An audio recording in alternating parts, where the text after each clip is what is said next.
출애굽기는 누구에 대한 이야기입니까? 모세에 대한 이야기입니다. 모세의 인생이 나와요. 전체. 그렇죠? 근데 모세 자신을 통한 인생의 계획이라고 볼 수 있어요. 모세를 하나님이 부르시지 않습니까? 근데 여기에는 또한 놀라운 하나님의 계획과 구원의 경륜이 있습니다. 하나님이 택하신 백성을 구원하시기 위한 하나님의 구속의 계획이에요. 첫 번째입니다. 출애굽 이후에 광야에서의 과정. 출애굽 이후에 광야에서 과정이 뭐냐? 하나님은 내 백성 이스라엘을 출애굽시키기 위해서 일하셨어요. 그걸 이스라엘 백성들이 다 봤습니다. 하나님이 모세를 이제 부르셔서 출애굽기 3장에 보니까 이제 그 시내산에다 부르셔서 거룩한 곳에 오게 하셔서 그 떨기나무 가운데 말씀하시고 모세에게 소명을 주십니다. 가서 전해라.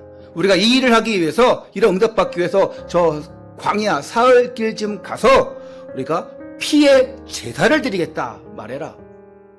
뭐 한다는 겁니까? 예배한다는 거예요. 그리고는 하나님이 이제 마지막 장자의 죽음의 기적을 베풀 때 너희는 뭐 하라고 합니까? 문설주마다 어린 양의 피를 발라라. 그러면 죽음의 사자가 넘어가겠다. 이 유월절 사건이에요. 그리고 이제 빠져나와서 출애굽기 14장에 보면 홍해를 건넙니다. 16장에서는 광야 생활하면서 하나님이 먹을 게 없으니까 만나와 메추라기로 먹이십니다. 이제 시내산에서 하나님과의 피의 언약을 맺어요. 십계명의 내용이 피의 언약이에요. 뿐만 아니라 이 피의 언약을 맺은 하나님의 백성에게 성막을 이제 허락해 주십니다. 자, 두 번째로 유월절과 성막의 피 언약입니다. 애굽의 종살이에서 구원받은 가장 중요한 사건, 유월절과 성막. 그 중에 한 가지, 유월절.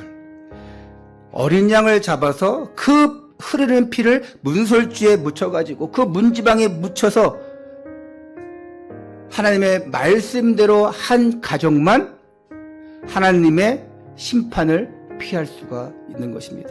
그리고 이제 하나님께서 십계명에 순종하고 따르기를 원하는 하나님의 백성들에게 뭘 만들려고 합니까? 성막을 지으라. 왜요? 그들이 광야를 지나면서 가장 중요하게 해야 될 것이 하나님과의 영적 교제예요. 세상에 물들지 말라고, 그 세상의 그 세속 문화에 빠져들지 말라고, 너희들의 그 죄악성 때문에 넘어지지 말라고 하나님이 십계명과 함께 성막을 주십니다.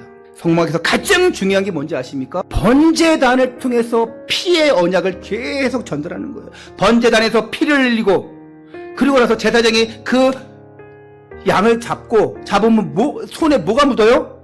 피가 묻어요. 그러면 어디 앞에 섭니까? 번제단 앞에, 바로 앞에 있는 게 뭐예요?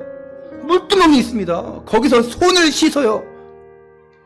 그 피를 씻는 행위가 나의 죄악을 씻고 하나님 앞에 다시 정결케 되어지고 회개하고 겸손해지고, 이런 과정이 꼭 필요했습니다. 그래서 우리가 이 두 가지를 함축하여서 다시 말하자면, 첫 번째 유월절. 유월절을 통해서 하나님의 백성이 되어져야 됩니다. 영접하는 자 곧 그 이름을 믿는 자들에게는 하나님의 자녀가 되는 권세를 주셨으니 예수 믿어서 구원받습니다. 다른 길은 없다고 했습니다. 그리고 두 번째 중요한 게 바로 성막이었어요. 성막. 광야길 가는데, 가나안 땅 가는데 그 삶에서 가장 중요한 것이 성막의 삶이에요.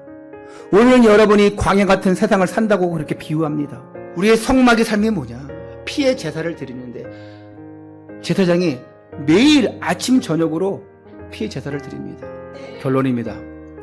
구원받은 하나님의 백성에게는 지속적으로 유월절의 체험이 있어야 됩니다. 그 다음 계속적으로 이제는 성막에서의 하나님과의 영적인 교제가 있어야 돼요. 이것이 여러분이 승리하는 길입니다. 여러분의 삶이 정말 날마다 예수 그리스도의 십자가 구속의 은혜와 그 이 성전에서의 예배와 삶에서의 기도와 현장에서 복음 전하는 그 제사장의 직무를 잘 감당하시기를 바랍니다. 이런 유월절의 피 언약, 이런 성전의 피 언약의 비밀을 깨닫는 하나님이 가장 이뻐하시고 가장 귀하게 쓰임받는 아멘 잘하는 여러분 되시기를 주님의 이름으로 축원합니다.